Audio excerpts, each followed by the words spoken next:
So, kamusta po mga streetwise? Ako po si Takeru Miyamoto at welcome po sa aking munting channel. So mga kababayan, meron pong isang taong tarantado na nagpapakalat na naman po ng chismis na si Presidente Bongbong Marcos daw yung may pakana ng impeachment complaint laban daw po kay Sara Duterte. As usual, wala na naman po siyang pinakitang ebidensya. So itong tao po na to walang iba kundi po yung bayaw ni PBBM na si Toby Chanco.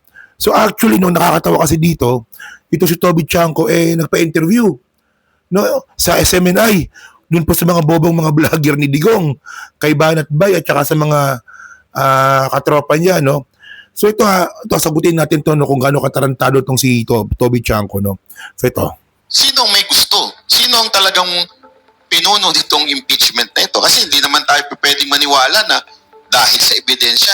Wala nga silang ebidensya eh. Nag-fishing nga sila ngayon eh. Hindi, yun na nga eh. Di ba? Wait, Ang statement ko dyan is... Putulin na natin doon, no? So, hindi daw pwede laban sa ebidensya yung impeachment ni Sara. So, actually, katangahan po yan, Banat Bay, no? Kasi in the first place, kung ebidensya lang naman yung pag-uusapan natin, no? May mga COA report po kasi. Alam nyo kasi itong mga bobong mga DDS, nagpapaniwala sila sa sarili nila kung kasinungalingan. Tingnan din nyo nagpakalat to mga bobong mga DDS na meron daw pong unqualified opinion sa COA report ni Sara. So para sa kanila, paniniwala nila doon, clear si Sara. Bobo nga eh. 'Di ba? Mga bobo nga kasi. 'Di ba una sa lahat mga streetwise, no? Yung unqualified opinion, hindi po ito nagpapatunay na clear si Sara. Ito lang po pinakita lang po na maganda yung pag-file nung report ng COA ni Sara na pagpasa niya sa COA mismo. Gets niyo ba? So syempre merong audit. So ngayon yung opisina ni Sara, maganda yung pagkaka-file niya. No, kompleto sa resibo, maganda yung outline ng dokumento ni papasa ni Sara sa COA. So ayun po yung unqualified opinion. Iba po kapag yung nilalaman mismo, no, nung mga pinasa ni Sara, iba yun. Iba yun. Sige, continue nga natin. Simula pa lang, natangahan na ako. Sige. Ito. nakita ko yung last hearing, bakit, di ba ang pinipintasan, isa sa mga sinasabi na is yung SALN, di ba? Ang sabi ko nga, yung SALN, napaka-ipokrito naman. Di ba yung Congress nga ayaw ilabas yung SALN ng mga congressman, di ba? Tapos hahanapin mo yung kasalanan ng isang tao base sa SALN. Yung mismong Congress ay ako linabas. Actually, no, kung magsalita itong si Toby Chanco, DDS na po talaga, di ba?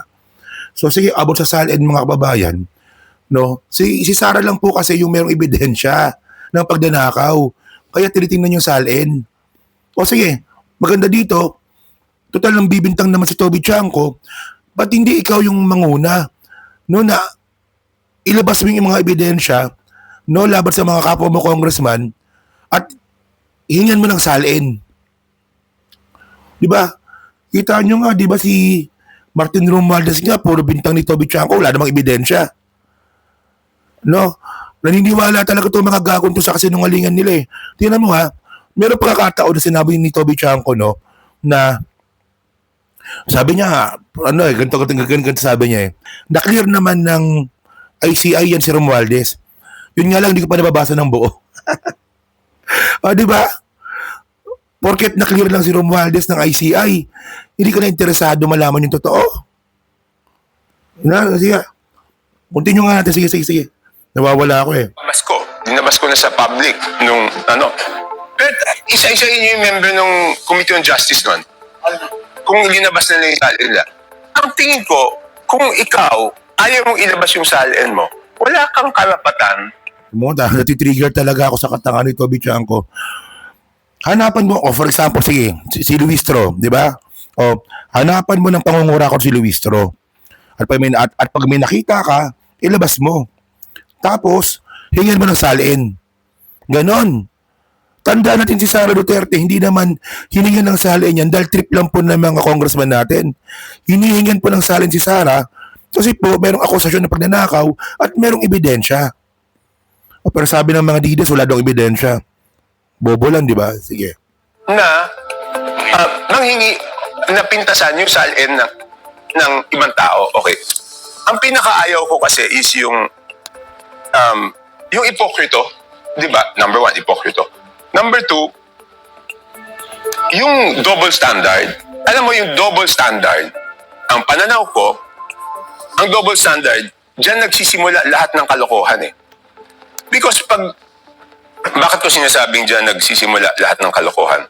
Di ba kaya nga, nakita ko dyan, tinatanong niyo ako doon sa 8 plate, di ba? Yung 8 plaka. Bakit ba ayaw ko ng 8 plaka? Kasi pag sa maliliit na bagay, iniisip mo, iba ka doon sa ordinaryong mamamayan. Hanggang sa malalaking bagay yan, iisipin mo, iba ka. Yung 8 plate gives you a sense na iba kami eh. 8 yung plaka. Kaya ako ever since nag-congressman ako 2010, never ko kinuha yung 8 plaka. Kita niya, biglang buhat ng bangko, di ba? Yun actually, ang layo na sagot ni Toby Chanko, di ba? Pinag-uusapan na naman dito at yung tanong sa kanya, sino ang may pakana ng impeachment trial ni Sara? Kasi hindi naman pwede si Martin Romualdez. Kasi hindi na siya speaker. Di ba? Oh. Napunta sa 8 plaka ngayon. Ayokong sagutin na ba yung video natin, no? Sige na nga, sagutin na nga natin. Yung 8 plaka na yan, mga kababayan, pribileheyo po yan ng mga congressman. So, pwede mong kunin, pwedeng hindi mo kunin. Di ba? So, ano problema doon? Oh. So, ang gawin mo, gumawa ka ng batas ulit, total congressman ka. Magpasa ka ng batas na bawal na yung 8 plaka. Daldal ka ng daldal, buwa ka ng ina ka. O, sige. So, ano ba yan?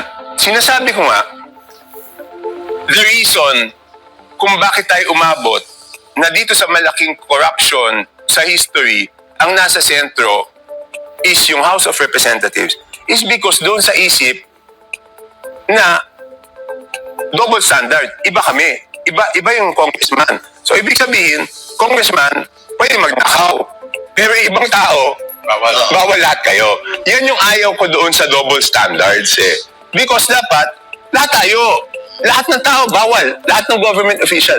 Ay pagka nagkaroon ka ng isip ng double standard, doon mo na iisipin na you are above the law and all others are not. Di ba? Kaya ayaw ko yung isip na yan. But let's go back, Kong, sa impeachment. Sa tingin nyo ngayon, sinong pumipihit ng impeachment ni BP Sara? Eh base doon sa spokesperson nila, sa Kay Claire, eh mukhang baka pati Malacanang gusto na rin. Di ba? O yan pinagbintangan niya na yung Malacanang ngayon. Alam niyo, naalala ko yung sinabi ni si Claire Castro eh. Nagulo yung, okay. Alam niyo, naalala ko yan eh. Hindi ko lang mahanap, no, pero naalala ko eh. Tinanong po isang beses si Claire Castro kung ano masasabi po ni PBBM sa impeachment. So sabi ni PBBM, kung paano natin hinawakan yung flood control, ganoon din natin nahawakan yung impeachment ni Sara. So magkaiba yun. Iba yung si PBBM mismo, si Presidente mismo yung nagtutulak, yung pasimuno. Magkaiba yun. Chismoso ka talaga, matanda ka, hayop ka talaga. Sinabi ni si Claire yun eh, kung paano namin hinawakan yung flood control, ganoon din ang gagawin namin sa impeachment. Tanginan to ni Toby Chanko. Tandaan nyo mga kababayan, di ba? Hindi pwedeng mangialam ang presidente sa usapin ng impeachment. Kasi po trabaho po yun ng House. Oh, gumagawa ka na naman ng kwento, Toby Chanko, no, na para siraan, no, yung bayo mo sa pinsan. Magbayo po yan. Si Presidente tsaka si Toby Chanko, magbayo po yan. Oh. So ngayon lumalabas po talaga ngayon na itong si Toby Chanko ngayon, talagang dides na pati yung impeachment ni Sara, binibintang na po ni Toby Chanko kay Presidente Bongbong Marcos, no, which is sobrang unfair nun. Sobrang unfair nun. Pero pag minura kita, Toby Chanko, hindi unfair yun kasi deserve mo talagang mamura. Diba? Oh. Pero by the way, mga kababayan, no, talagang may mga tao talagang traidor. at malinaw naman na isa si Toby Chanco dito, na isa po siya sa mga, tandaan natin na si Toby Chanco po, isa po siya sa mga pinakatiwalaan ng presidente no, para po dyan sa nakarang eleksyon, dyan po sa alyansa ng Bagong Pilipinas, na which is, ang ending naman pala, pinatalo niya rin po talaga. DDS nga diba? Alam niyo, hindi uber sa akin yung sagot ni Toby Chanco Kasi sabi ni Toby Chanco, no, yung mga mayor daw po na pupunta nila sa Visayas tsaka sa Mindanao, pinipigilan daw sila pumunta. Di ba? Kunwari daw si mayor ng Negros, o yung mayor ng Leyte, mayor ng Mindanao, di ba? O mayor sa probinsya ng Mindanao. Matawag daw sa kanya na, Toby, huwag ka na pumunta dito kasi mga pro Duterte nandito. O, kasi nga daw, kinidnap daw po si Digong. Actually, mga kabayan, is fucking bullshit, mga streetways, no? Kasi kung talagang totoo po yun, bakit yung mga congressman nanalo pa rin po sa mga distrito nila, sa mga probinsya ng Visayas at Mindanao? Kaya, ako ba? Inis ako sa mukha niyan talaga ni Toby Chanco.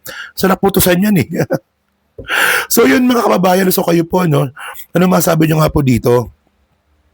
Ngayon nga raw po kumakalat, pinapakalat ni Toby Chanco na ang may pakana daw po ng impeachment ni Sara Duterte walang iba kundi ang ating Presidente Bongbong Marcos. So kayo ba, naniniwala ba kayo doon? Isa na naman tong katarantaduhan at inggit. No, inggitero po yung hayop na yan. No? Diyan po sa katawan ni Toby Chanco. Tingnan nyo tumadagdag ko lang, no? Yung mga tropa niya tinanggap na po Si Albi Benitez tsaka si Doc Parasco tinanggap na po yung sistema ng House ngayon Siya na lang po talaga na pag-iwanan kasi ang gusto niya, siya yung maging House Speaker. O nung nakaraan, may pagkakataon na siya yung maging House Speaker, wala naman nag-nominate sa kanya. Ako ba? Yun, so comment na po sa baba at binabasa ko pong lahat yan. No? So salamat po. Thank you.